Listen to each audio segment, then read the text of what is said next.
करना है। आइसोलेट करने के लिए बैक्टीरियल सेल को कहाँ से आइसोलेट करना है और फंगल सेल को कौन से एंजाइम के थ्रू करना है और प्लांट सेल को कौन से एंजाइम के थ्रू आइसोलेट करना है। वो था आपका आइसोलेशन ऑफ जेनेटिक मटेरियल में। आइसोलेशन करने के बाद हमें जो नंबर ऑफ डीएनएज हैं, नंबर ऑफ डीएनए की कॉपीज ज़्यादा बनाने के लिए एम्प्लीफिकेशंस की रिक्वायरमेंट होती है। Amplification of gene using PCR. PCR की फुल फॉर्म क्या है? Polymerase chain reaction. ठीक है, तो पॉलीमरेज चेन रिएक्शन के थ्रू जो डीएनए का मटेरियल है उसे नंबर ऑफ डीएनए की कॉपीज ज़्यादा से ज़्यादा बनाई जा सकती हैं उससे। आइसोलेशन के बारे में मैंने बता दिया था लास्ट लेक्चर में। पॉलीमरेज चेन रिएक्शन के बारे में मैं बता रही थी। पॉलीमरेज चेन रिएक्शन को कैरी मूलस ने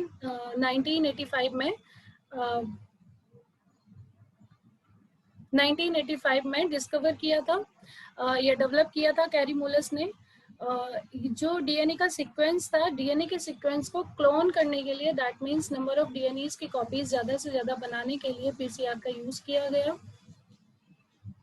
पीसीआर की 1 कॉपी से अनडिजायरेबल डिजायरेबल मेनी कॉपीज बनाने के लिए इसका यूज किया जाता है।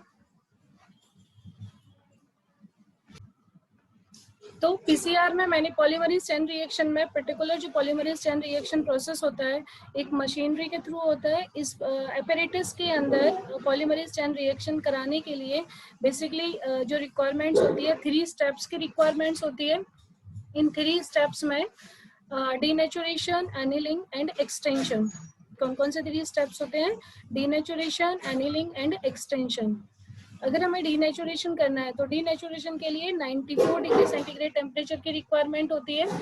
डीएनए का जो स्ट्रैंड पड़ा हुआ रहेगा वो डीएनए का स्ट्रैंड अपने आप अनकॉइल होना शुरू हो जाएगा 94 डिग्री सेंटीग्रेड पर। ठीक है, अनकॉइल्ड मतलब खुलना शुरू हो जाएगा। डबल स्ट्रैंडेड डीएनए आप लोग देख पा रहे हो, जो आपके सामने ये डायग्राम शो हो रहा है। रीजन फॉर एम्प्लीफिकेशन यानी कि आपके पास 5 to 3 प्राइम और 3 to 5 prime double stranded DNA है।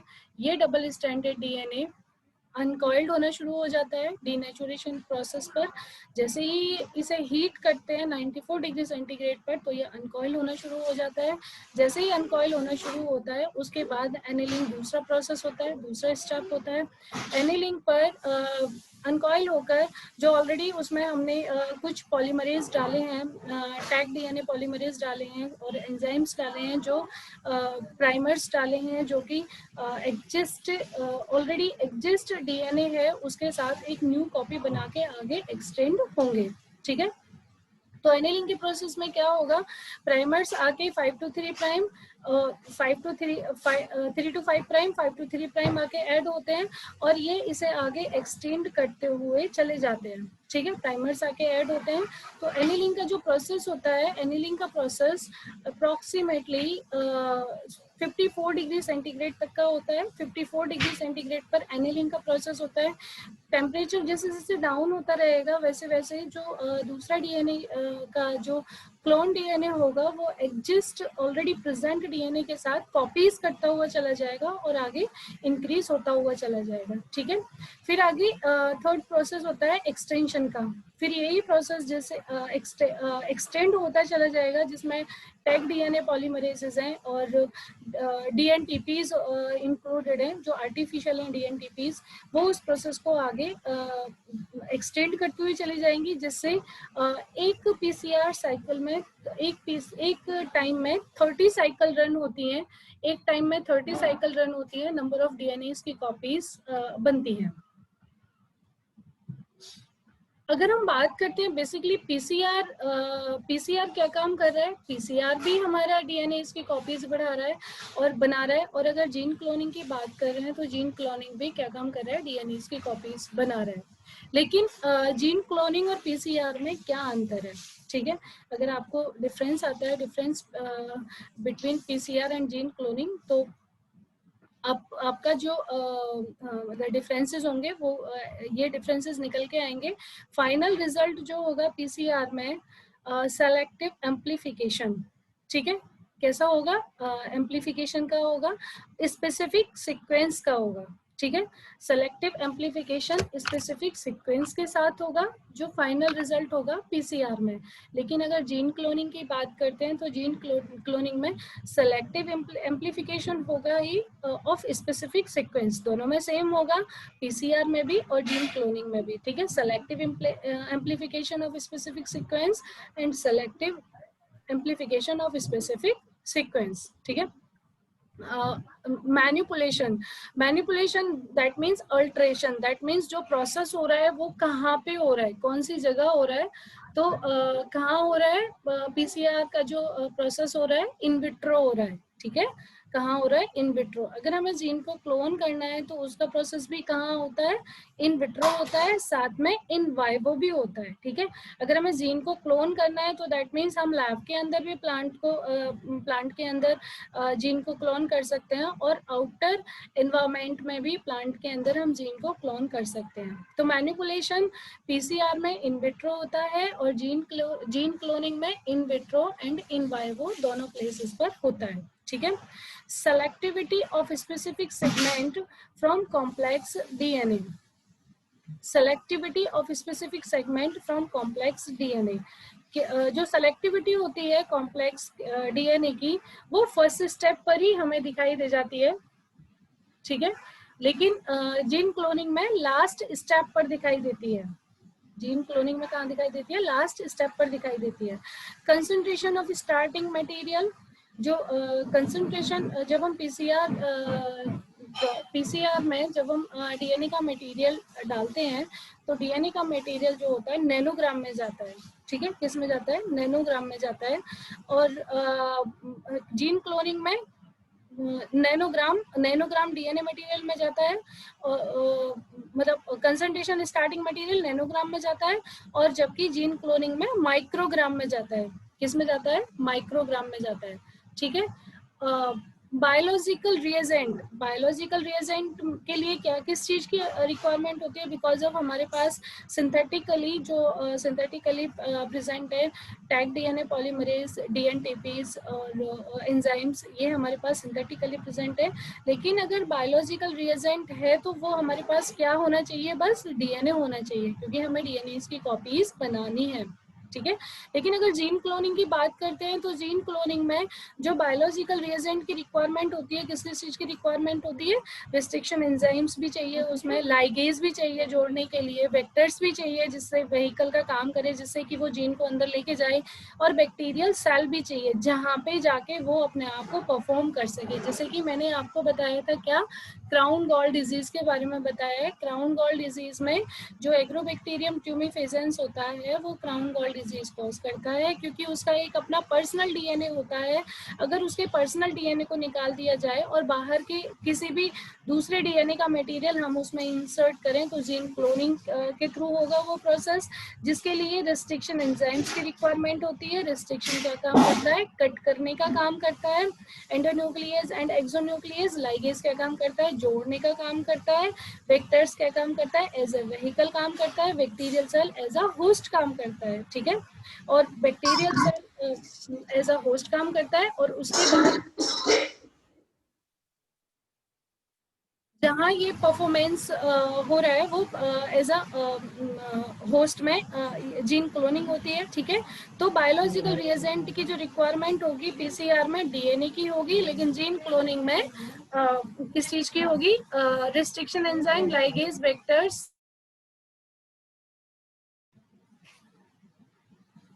बैक्टीरियल सेल्स की होगी, ठीक है। ऑटोमेशन की बात करते हैं, पीसीआर मतलब अपने आप से रन होता है, ठीक है। मान लिया अपने आप से होता है, जीन क्लोनिंग भी अपने आप ही होता है, बस हमें प्रोसेस करने की देर होती है, उसके बाद जितना जो प्रोसेस होता है वो खुद पे खुद रन होगा, ठीक है। लेबर इंटेंसिव पीसीआर में नहीं होता, लेकिन जीन क्लोनिंग में ज्यादा से ज्यादा होता है लेबर इंटेंसिव का। प्रोबेबिलिटी अगर एरर की बात करते हैं कितने % हमें रिजल्ट कम आ रहे हैं, तो दोनों में ही कम आते हैं, जीन क्लोनिंग में भी और पीसीआर में भी, ठीक है। एप्लीकेशंस पीसीआर की भी बहुत ज्यादा है, बिकॉज ऑफ जो डीएनए है वो ज्यादा बनता है, और एप्लीकेशंस उसकी भी बहुत ज्यादा है जीन क्लोनिंग की।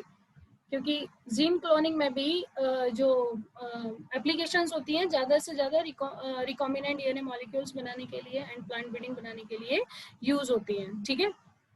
तो कॉस्ट की अगर हम बात करते हैं, पीसीआर में कम खर्चा आता है, बल्कि जीन क्लोनिंग में बिकॉज ऑफ बहुत सारे मटेरियल्स की रिक्वायरमेंट है, इसलिए जीन क्लोनिंग में ज्यादा खर्चा आता है, ठीक है। यूजर स्किल ज्यादा से ज्यादा जो रिक्वायरमेंट होगा यूजर स्किल का, नो रिक्वायरमेंट, ज्यादा रिक्वायरमेंट नहीं है। लेकिन अगर जीन क्लोनिंग की बात करते हैं तो यूजर स्किल में मतलब कितने टाइम में ये प्रोसेस कंप्लीट हो रहा है। पीसीआर में 45 मिनट्स में एक प्रोसेस कंप्लीट हो जाता है, जीन क्लोनिंग में उसी प्रोसेस में 2 से 4 डेज लगते हैं, ठीक है। टाइम्स फॉर टिपिकल एक्सपेरिमेंट ज्यादा से ज्यादा 4 आवर और वहां पे 2 से 4 डेज लगते हैं। तो ये था आपका पीसीआर और जीन क्लोनिंग के बीच में difference.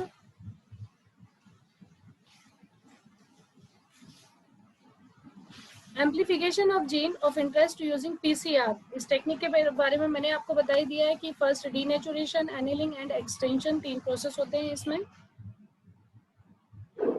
Basic requirement PCR reaction की, क्या किस किस चीज की रिक्वायरमेंट होगी अगर हमें पीसीआर रिएक्शन को रन करना है। तो पीसीआर रिएक्शन के लिए जो रिक्वायरमेंट होगी, डीएनए टेम्पलेट की रिक्वायरमेंट होगी जिसे हमें एम्प्लीफाइड करना होगा, और 2 न्यूक्लियोटाइड प्राइमर्स की रिक्वायरमेंट होगी। यूजुअली जो प्राइमर्स होते हैं 8 से 10 न्यूक्लियोटाइड्स लॉन्ग होते हैं, ठीक है। और जो ये प्राइमर ओरिएंटेड होते हैं हाई टेम्परेचर, यहाँ टेम्परेचर ये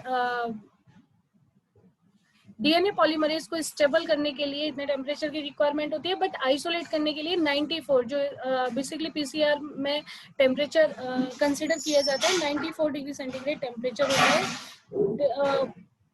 डीनेचुरेशन के बाद सेकेंड प्रोसेस होता है एनिलिंग का। एनिलिंग 40 से 60 डिग्री सेंटीग्रेड पर होता है। एनिलिंग होगा जब ओलिगोन्यूक्लियोटाइड प्राइमर्स का सिंथेसिस हो जाएगा। एनिलिंग में 2 ओलिगोन्यूक्लियोटाइड प्राइमर्स एनल्स या hybridise to each of single standard template DNA. Annealing sequence जो लोकेटेड होता है वो 3 एंड 2 स्टैंड डिजायरेबल सेगमेंट पर लोकेटेड होता है।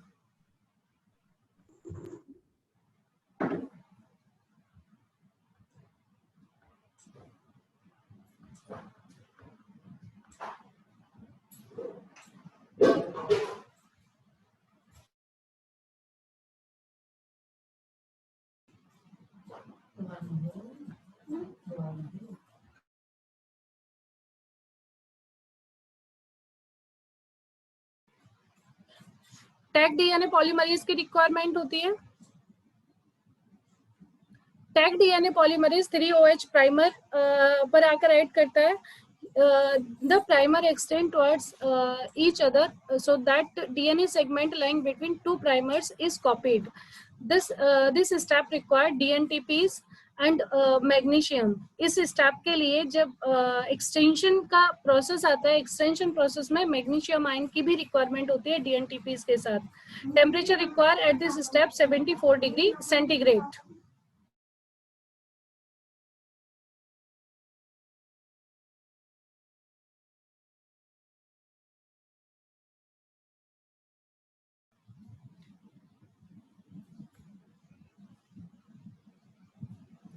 The enzyme extend primer using of genomic DNA as template and nucleotide made available in reaction. Here DNA replication occurs several times. Segment DNA get amplified to approximately billion times, यानी कि 1 million times.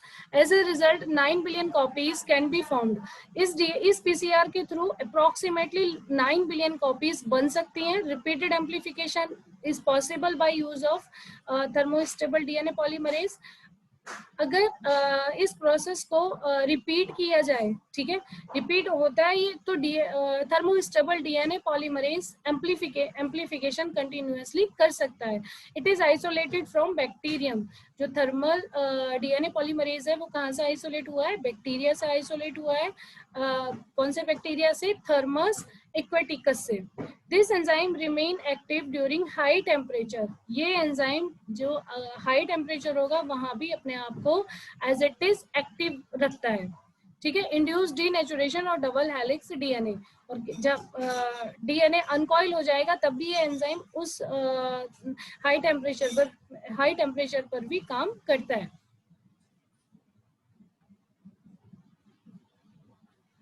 Next step आता है हमारा third step, gene को prepare कैसे करना है।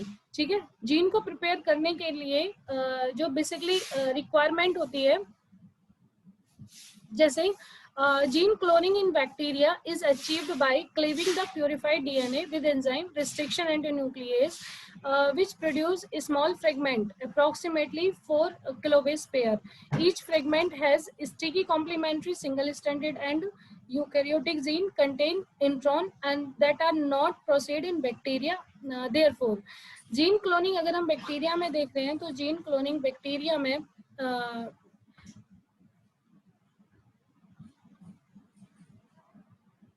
Restriction endonuclease के थ्रू होगी। ठीक है, जिसमें स्मॉल फ्रेगमेंट्स बनेंगे और स्मॉल फ्रेगमेंट 4 क्लोबेस पेयर्स के होंगे।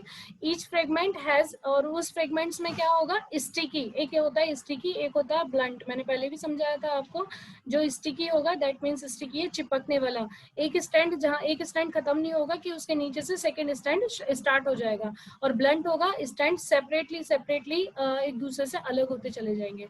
तो each fragment has a sticky complementary single standard end. Eukaryotic gene के अंदर एंट्रॉन्स प्रेजेंट होते हैं that are not proceed in bacteria, जो कि बैक्टीरिया में नहीं होते। Therefore DNA for cloning is usually obtained as a reserve transcriptase generated copy, इसलिए उसके लिए डीएनए की कॉपी हमें बनानी पड़ती है। ठीक है, जो डीएनए की कॉम्प्लीमेंट्री डीएनए की कॉपी बनानी पड़ती है ऑफ द रिलेवेंट एमआरएनए, किसके थ्रू बनानी पड़ती है, एमआरएनए के थ्रू। तो दैट मीन्स जो कॉम्प्लीमेंट्री डीएनए बनता है वो एमआरएनए से बनता है। इन केस वेयर न्यूक्लियोटाइड और amino acid sequence are known, synthetic DNA में बी प्रोड्यूस।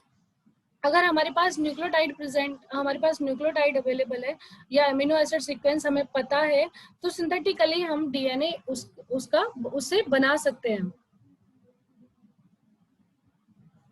आप देख पा रहे हो इसमें 2 फॉर्म दी हुई है, एक इंडिविजुअल ए और individual B. Individual A and individual B को जब हमने आइसोलेट किया, isolation of genomic DNA of individual A and B, तो ए एंड बी को आइसोलेट करने के बाद तो 2 पेट्री डिश में हमारे पास मटेरियल अवेलेबल हुआ, DNA from A and DNA from B. आप लोगों को विजिबल हो रहा होगा, DNA from A and DNA from B. DNA from A and DNA from B को रिस्ट्रिक्शन एंजाइम के साथ ट्रीट करते हैं, और रिस्ट्रिक्शन एंजाइम का क्या काम है, कट करने का काम है। ठीक है, जैसे ही हमने रिस्ट्रिक्शन एंजाइम के साथ ट्रीट किया, तो जो DNA from A and DNA from B में जो एक रेटिकुलेट जैसी वेनेशन है या फिर एक नेट जैसी स्ट्रक्चर प्रेजेंट है, वो नेट जैसी स्ट्रक्चर फ्रेगमेंट में डिवाइडेड हो जाएगी। तो नीचे एक थ्रेड की जैसी स्ट्रक्चर आ रही है, एक डीएनए फॉर्म ए के नीचे एंड डीएनए फॉर्म बी के नीचे भी, तो ये थ्रेड की जैसी स्ट्रक्चर जो आ रही है रिस्ट्रिक्शन एंजाइम के थ्रू आई है। ठीक है, तो fragment of genomic DNA A and fragment of genomic DNA B, तो फ्रेगमेंट की जैसी स्ट्रक्चर किसके थ्रू आई, रिस्ट्रिक्शन एंजाइम को से जब हमने इस फॉर्म को ट्रीट किया तब। तो डीएनए फ्रेगमेंट की फॉर्म में आ गई, जैसे ही ये फ्रेगमेंट की फॉर्म में आए तो fragment separated on agarose gel, इन फ्रेगमेंट को एग्रोस जेल के ऊपर सेपरेटेड कर दिया। आप लोगों को पता है कैथोड से एनोड की तरफ रिमूव करता है एग्रोस जेल में, एग्रोस जेल इलेक्ट्रोफोरेसिस में डीएनए के बेसिकली हमें लेंथ पता चलती है, कितनी लेंथ है, जिसके थ्रू हम जीन की पर्टिकुलर लोकेशन को पता कर सकते हैं कि या जीन किस टाइप से हमारा प्रिपेयर हुआ है, उस प्रोसेस को पता कर सकते हैं। तो fragment separated on agarose gel, जैसे ही हमने एग्रोस जेल के ऊपर उसे सेपरेट किया तो बैंड बनते हैं वहां पर, band A, band 3, band 4 and band 5। तो बैंड ए, जो बैंड 1 बनाए वो इंडिविजुअल ए के लिए बनाए, और जो बैंड बी बनाए बैंड बी में बैंड 4 और बैंड 5, दैट मीन्स ये सिमिलर है बैंड ए के, यानी कि इंडिविजुअल बी, इंडिविजुअल ए, इंडिविजुअल बी से बैंड 4 और बैंड 5 में सिमिलर है, बाकी बैंड 2 और बैंड 3 में वो सेपरेटेड है, यानी कि अलग अलग है। ठीक है, तो अगर हमें जीन पर्टिकुलर डीएनए का लोकेशन, डीएनए का लेंथ और डीएनए का डिजायरेबल लेंथ हमें चाहिए, या अगर हमें ये पता करना कहाँ प्रेजेंट है डीएनए के ऊपर, तो उस चीज के लिए हम फ्रेगमेंट डीएनए के साथ कट करके प्रोसेस करते हैं, जिससे डीएनए की लेंथ का हमें पता चलता है। फ्रेगमेंट जो सेपरेटेड होते हैं वो एग्रोजेल इलेक्ट्रोफोरेसिस जो प्रोसेस है उसके थ्रू होते हैं।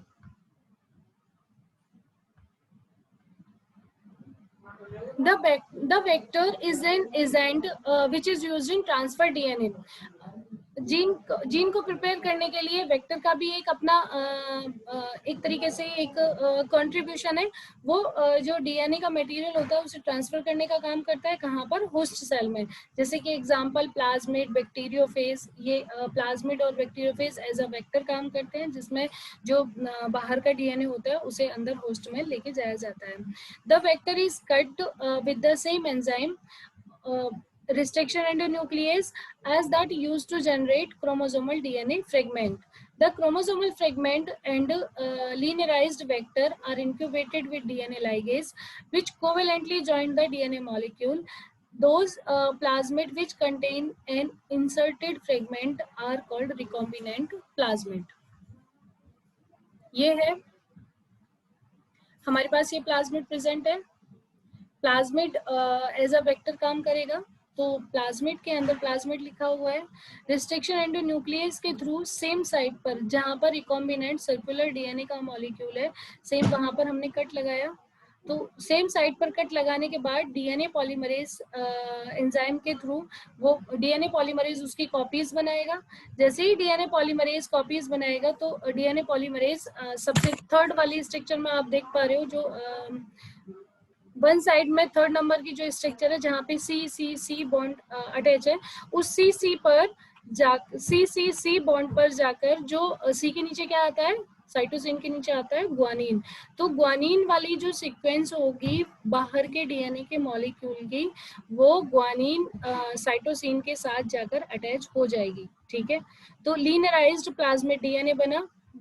सेकेंड वाली स्ट्रक्चर में इधर जहाँ पे जी जी जी लिखा हुआ है, तो लीनराइज्ड प्लाज्मिड डीएनए बना है। ये लीनराइज्ड प्लाज्मिड डीएनए सी के साथ जाकर अपने आप को कंबाइन कर लेगा। कंबाइन करके फॉर्मेशन ऑफ हाइड्रोजन बॉन्ड के थ्रू डीएनए को बनाएगा, और लाइगेज करके, लाइगेज मीन्स वहां पे जहाँ पे जोड़ आ रहा है वहां पे लाइगेज के एंजाइम के थ्रू वो जुड़ जाएगा। देन रिकॉम्बिनेंट सर्कुलर डीएनए का मॉलिक्यूल बन जाता है।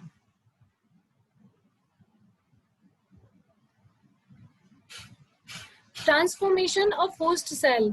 Ligated plasmid mixture is introduced into the bacterial cell where they take up DNA through transformation process.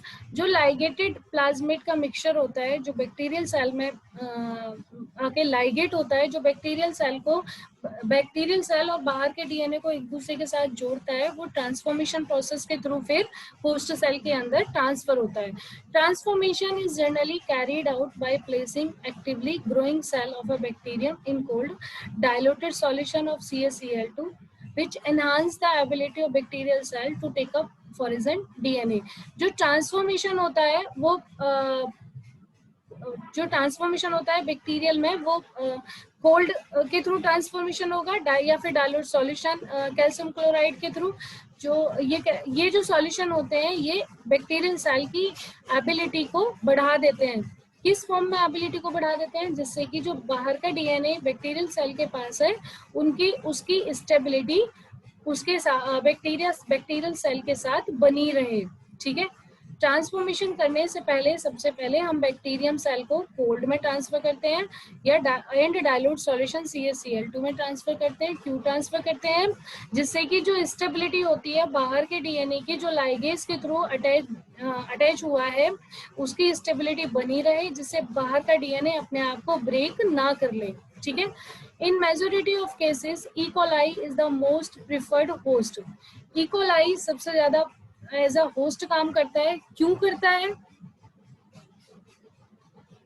क्योंकि molecular biology of the bacterium is well understood.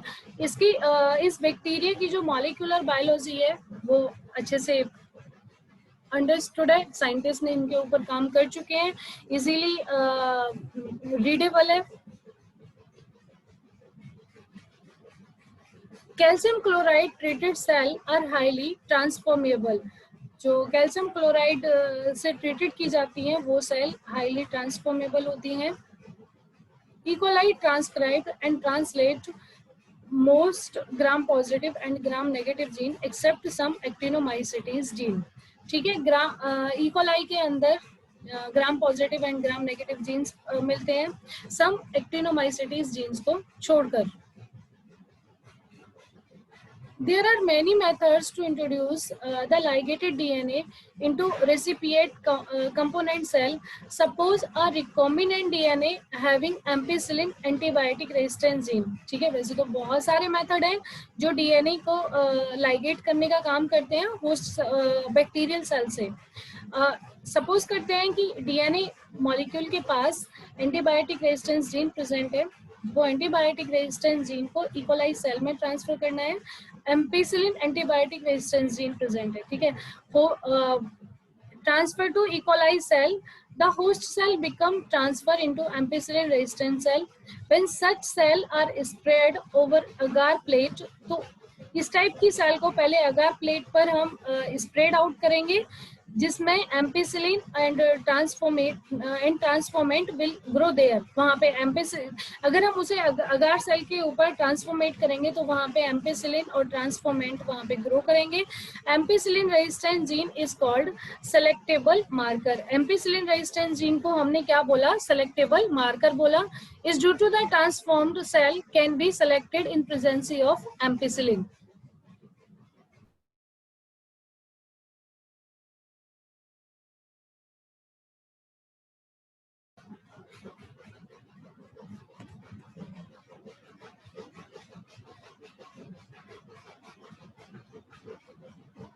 Transformation के बाद second आता है detection of the clone.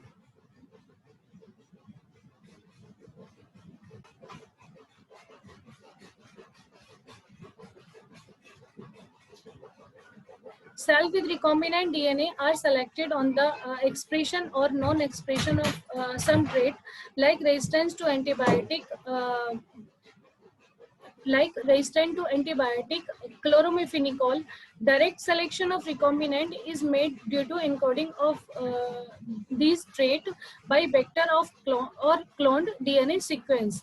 जो sales होती है recombinant DNA की वो एक्सप्रेशन एंड नॉन एक्सप्रेशन के बिहार पर सेलेक्ट की जाती हैं, जैसे कि resistant to antibiotic क्लोरोमिफिनिकॉल।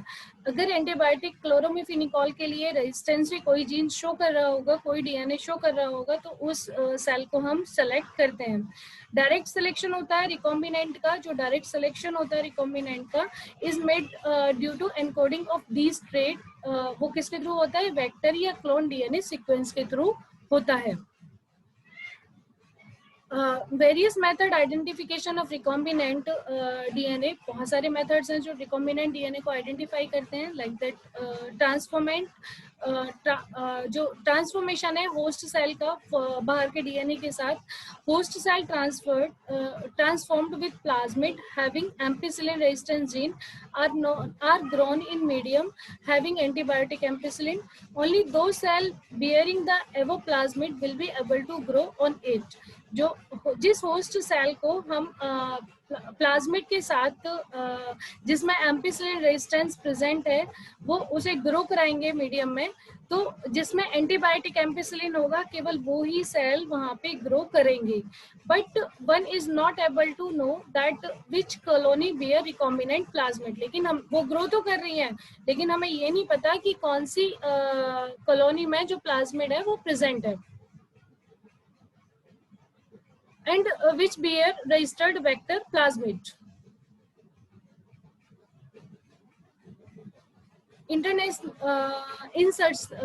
Insertional inactivation method।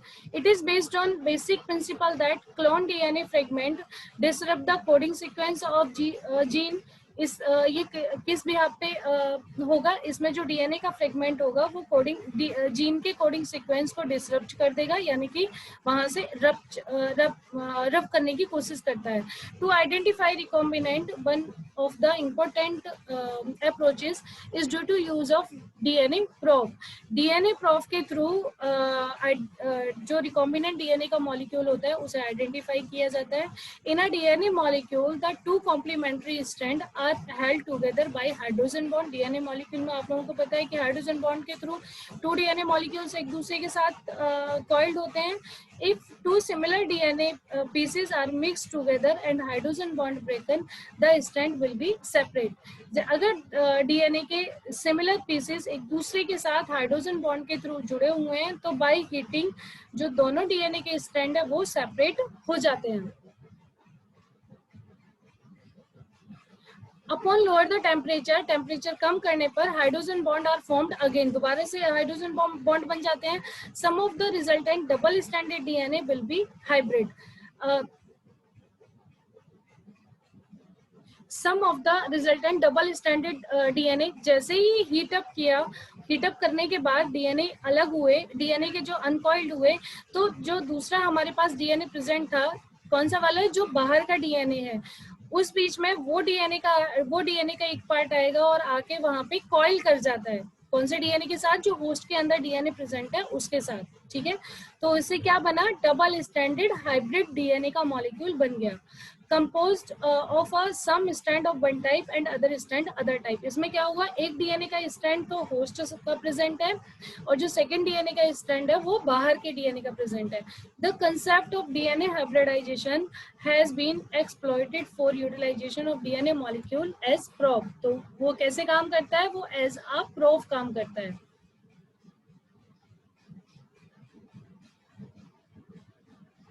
ये देखो आपको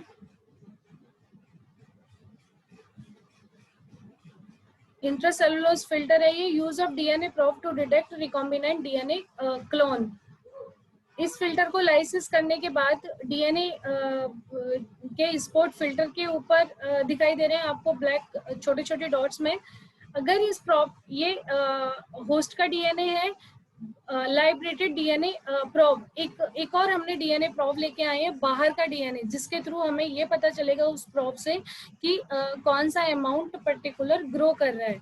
तो हाइब्रिडाइजेशन करने पर ऑटो रेडियोग्राफी के थ्रू आइडेंटिफाई कर लेंगे कि पॉजिटिव सिग्नल कहाँ पर है और जो सेल के बाहर की तरफ का जो सेल के बाहर की तरफ जो डीएनए है वो कौन सा प्रेजेंट है. आपको एक रिंग जैसी स्ट्रक्चर दिखाई दे रही होगी.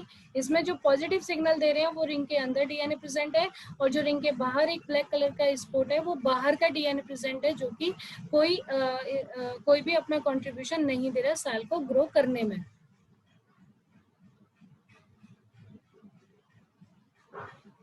The transformed colonies are replica plated on nitrocellulose. जो transformed colonies होती है उसे nitrocellulose filter के ऊपर प्लेट किया जाता है, फैलाया जाता है. are lysed to release DNA. वहां पर डीएनए को रिलीज किया जाता है. This DNA is denatured by raising the temperature and fixed to the nitrocellulose so as to produce a DNA print corresponding exactly to the position of colonies on the original plate. तो जो nitrocellulose क्या काम करता है कि जो original plate के ऊपर कौन सा डीएनए कॉलोनीज बनाता है वो काम करने का काम करता है. ठीक है, वो आइडेंटिफाई करने का काम करता है. The DNA print is then hybridized with the probe which has been previously radioactively labelled. जो डीएनए रेडियोएक्टिवली तरीके से लेबल्ड होंगे ऑटो रेडियोग्राफी में, जो लेबल्ड होंगे वो ही कॉलोनीज बनाएंगे, वो ही ग्रो करेंगे. ठीक है, after washing off unhybridized DNA the position of the radioactive spot on the filter is indicated by autoradiography in order to identify the presence of the required DNA.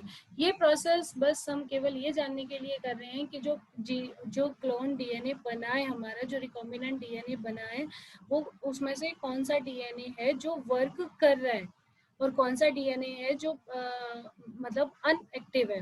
ठीक है, तो जो cell के बाहर का स्पॉट प्रेजेंट है वो unactive है और जो सेल के अंदर का है वो एक्टिव फॉर्म में प्रेजेंट है.